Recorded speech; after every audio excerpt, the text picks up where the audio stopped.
Welcome to the first chapter of the exhibit of First Glances, a heartwarming romance where ancient artifacts meet modern awkward flirting. Written by Nightjar. Prologue. Some love stories begin with grand gestures. Others begin quietly. In museums, where the past stands on display, honored in stillness, and the present wanders through its shadow, searching for meaning. Quinn Donnelly always believed in history.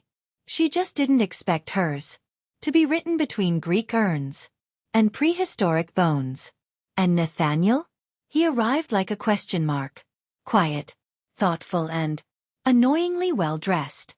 He came seeking stillness. Not a woman who could match him. Wit for wit, fact for fact, and heart for guarded heart. But some exhibits? They aren't meant to be admired from a distance. And some hearts refuse to stay behind glass. Most people fall in love in cities, in cafes, in the noise of it all. But this story? It unfolds behind velvet ropes and echoing halls, where love is fragile and waiting to be discovered, like an artifact of the heart. Chapter 1. The First Glance. A sneeze, a sarcasm, and a stranger in the Roman wing. It all began with a sneeze. Not the romantic kind. The catastrophic kind that echoed through the Roman Antiquities Hall like a war trumpet. Quinn Donnelly, a museum education coordinator with a PhD in sarcasm and a minor in eye rolls.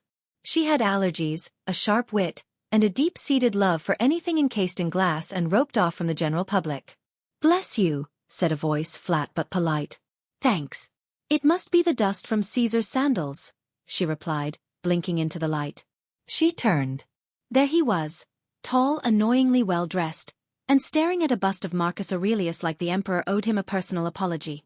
He looked like someone who read Latin for fun and corrected the translations. "That's actually a replica," he said. "Well then, fake history's trying to kill me." "Love that." He raised an eyebrow.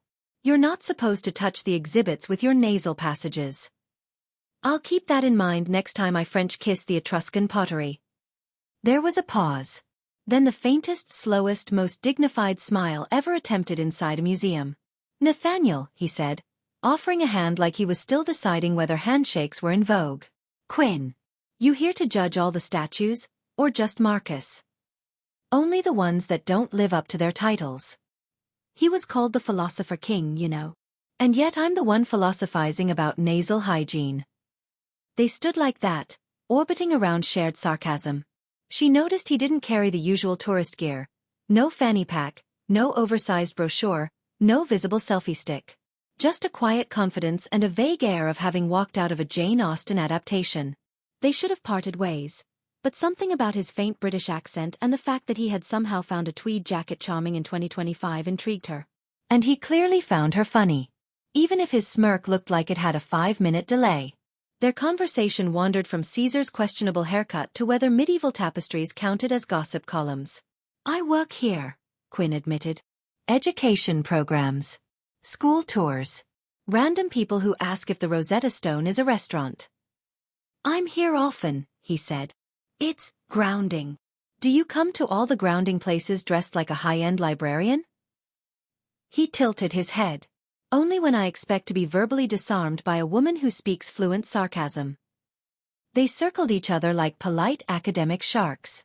Neither realized they had just entered a 3-month-long dance around feelings, art, and the occasional Viking reenactment gone terribly wrong. Then they parted without making plans, each carrying the subtle weight of something unfinished, and the strange certainty that they'd remember this charming first encounter far longer than they could explain. So ends Chapter 1. But for Quinn and Nathaniel, the Real exhibit is just beginning. Thanks for being part of the story. Want more heartwarming museum magic? Subscribe for a new chapter every week, and drop your favorite meet cute in the comments, if you've ever caught feelings for a stranger. If this chapter made you smile, like, share, and turn on notifications, so you don't miss a beat between the exhibits. See you back in the museum for Chapter 2, Fossils and Feelings.